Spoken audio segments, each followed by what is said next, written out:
Avec notre invité ce matin, Daniel Marcellari, le président du Modem 976. Bonjour.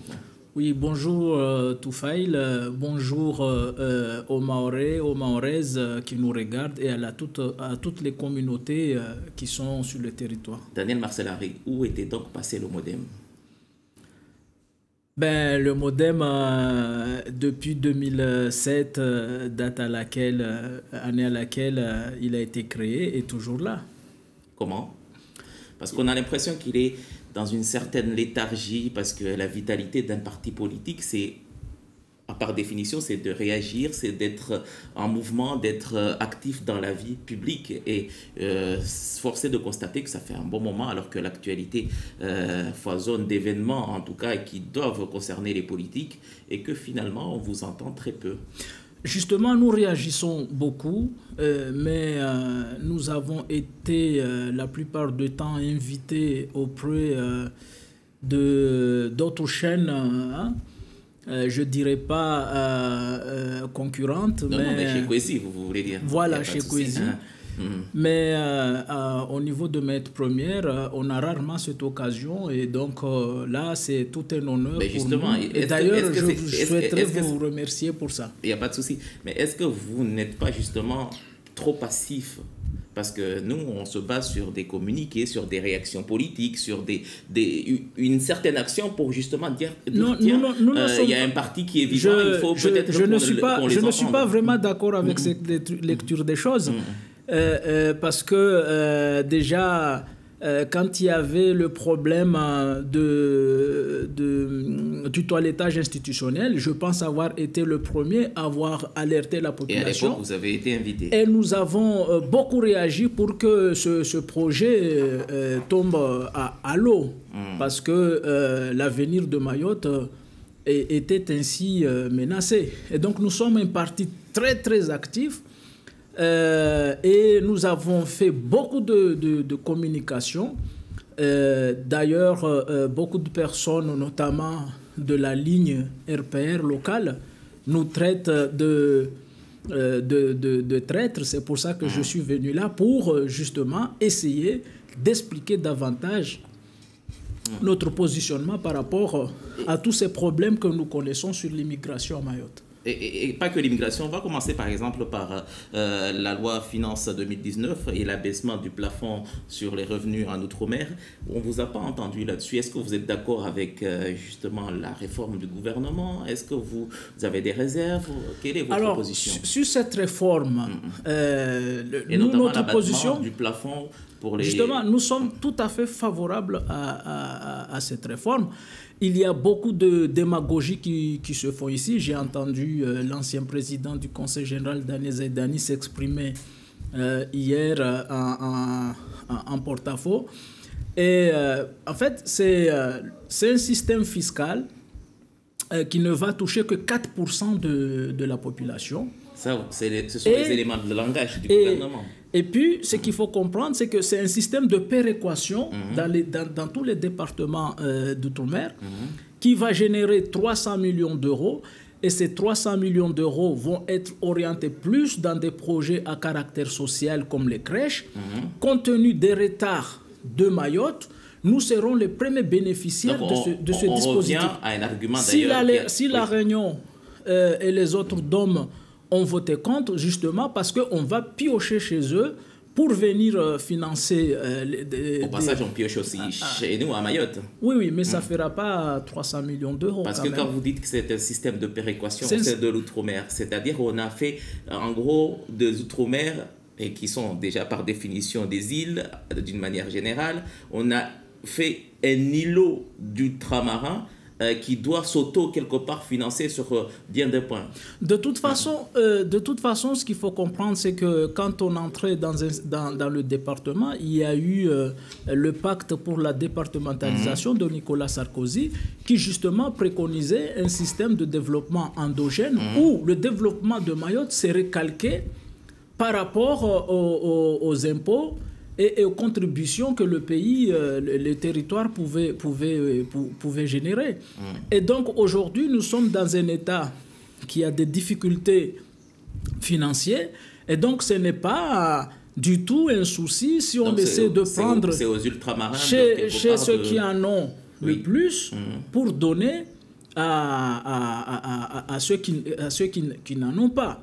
Et là, c'est un système de péréquation, une forme de solidarité ultramarine pour justement aider Mayotte. Et là, je voudrais ajouter, si vous me permettez, un petit point. La plupart des gens qui seront touchés par ce tempo, qui serait de l'ordre de 800 € annuels, c'est plus, par exemple, le directeur de la COLAS, le directeur déjà comme ça. Il y a des plafonds, par exemple, à 80 000 € ou 90 000 € pour un couple. En fait, c'est vite fait le calcul. Oui. Non. Mais en fait, c'est la plupart du temps... Un couple qui a un revenu de 8 000 € par mois, un couple. Donc, ça veut dire, par exemple, le conjoint qui a 3 000 et l'autre conjoint qui justement, a 5 000. Ces couples-là, je vous garantis, ne sont pas vraiment dans la catégorie de la population mahoraise, ni de l'outramarin en général, sauf à La Réunion où il y a beaucoup de gens qui sont très riches, mais Mayotte, en termes de contribution, on n'est pas très concerné par ça, très peu de gens. J'imagine un couple qui touche, de 2 personnes qui touchent 80 000 € par an et sur lesquels on va prélever 1 000 € dans l'année. Je ne pense pas que c'est ça ce qui devrait vraiment irriter Donc sur ce point-là, gens. vous êtes à 100% avec le gouvernement. Je pense que c'est un dispositif qui va surtout permettre de financer les crèches à Mayotte. En ce qui nous concerne, nous, c'est dès maintenant essayer de monter nos projets et qu'on fasse,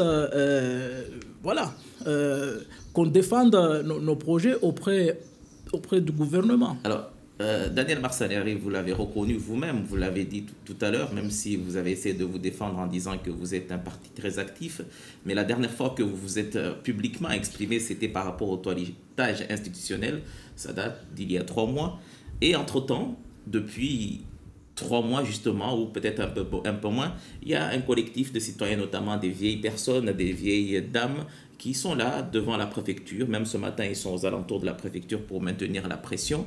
Et là-dessus, on ne vous a pas entendu. Est-ce que c'est un sujet qui, quelque part, vous met mal à l'aise? Non, le sujet ne nous met pas mal à l'aise. J'ai bien dit que nous nous sommes exprimés à 3 reprises sur le plateau de Kouizi, et c'est la première fois que nous venons sur Mayotte Première. Et donc, nous, notre position est la suivante. Nous comprenons très bien les doléances de la population. D'accord? C'est une population qui est exaspérée parce que la tolérance a ses limites. Donc, il y a l'immigration qui est là, qui défie toutes les pannes de la société mahoraise, aussi bien sur le plan économique que social. Là, on le comprend, mais notre position, c'est ne pas appeler à la haine entre communautés. C'est le cas en ce moment? C'est-à-dire que quand j'attends certains élus locaux ou certains cadres, par exemple, qui sont des membres du collectif, avec certaines paroles qui sont à la limite d'appeler à la guerre civile, là, je me dissocie complètement de cette façon de faire. Mais parce que nous, au niveau du MODEM, nous pensons que la solution réside dans la coopération régionale. Il faut mener une politique de lutte contre l'immigration clandestine, mais en même temps développer des activités à caractère économique au niveau d'Anjouan, très simple, pour fixer la population en Anjouan. La question, elle est très simple. Que dites-vous aux dames qui sont à Fouam, qui sont là depuis quelques semaines devant ou autour de la préfecture? Est-ce qu'elles doivent rentrer chez elles? Justement, c'est ce que je voudrais dire, c'est quoi? C'est que la population s'est exprimée, elle a exprimé sa doléance, qui est tout à fait légitime. Je pense que nous avons été assez attendus. Donc, dans tous les médias nationaux parlent du cas de Mayotte. Au niveau des assemblées, que ce soit au Sénat ou à l'Assemblée nationale, le cas de Mayotte a été fortement discuté. Nous sommes assez attendus. Maintenant, il faut que nous stoppions le mouvement et que nous attendons les réponses du gouvernement. Premièrement. Deuxièmement, la ministre de l'Outre-mer, au mois de mai 2018, quand elle était venue ici, elle a fixé parmi ses engagements de mettre en place un comité de suivi et d'évaluation de la politique immigrationniste comité qui s'était réuni le 18 octobre dernier, de Mayotte. La semaine dernière. Et dans cette comité-là, il faut fixer, c'est pas seulement pour observer, mais c'est aussi pour définir même une stratégie de lutte contre l'immigration clandestine. Et dans ce comité, on associe la société civile. Il est donc question ici, pour le CODIM, de se faire représenter dans ce comité et pour qu'on puisse étudier ensemble le problème et dégager les solutions à la fois humanistes qu'on peut avoir pour lutter contre l'immigration. Il ne reste pas beaucoup de temps. On a vu récemment, au gré, en tout cas, vu le contexte dans la région, l'insurrection en juin, on a vu arriver à peu près une dizaine, une vingtaine de rebelles ou d'insurgés, on les appelle comme on veut, ici à Mayotte. Ils sont en passe de régulariser leur situation pour être protégés par les institutions françaises ici à Mayotte. Que vous inspire ce fait-là? Alors, la France est un État de droit. Donc, nous avons ce qu'on appelle le droit d'asile.